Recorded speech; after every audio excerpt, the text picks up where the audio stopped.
Šodien šeit ir sapulcējušies Ekonomikas un pārvaldības fakultātes studenti, lai super īsā laikā, vienas dienas ietveros, atrastu risinājumus uz dažādām mūsu reģionam saistošām problēmām, lai uzlabotu dzīvi Ventspilī. Studenti sacentās par galveno balvu ceļazīmi uz finālu Austrijā.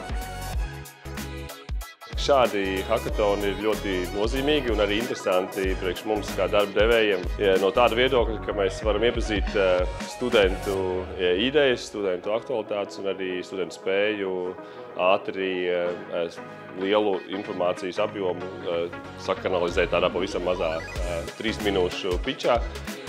Un pēc tam vēl viņi tiek izaicināti ar jautājumiem, uz kuriem viņiem labi ir jāatbild, jānoperformē tā, lai varētu uzvarēt. Tas parāda arī daudz spējas studentos, kā nākotnes darbiniekos vai uzņēmumu dibinātājos.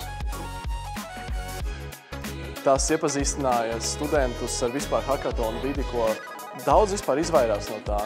Un man šķiet interesanti tas, ka visiem bija obligāti jāizmēģina, visi to pieredzēja, visi bija šeit, visi noprezentēja.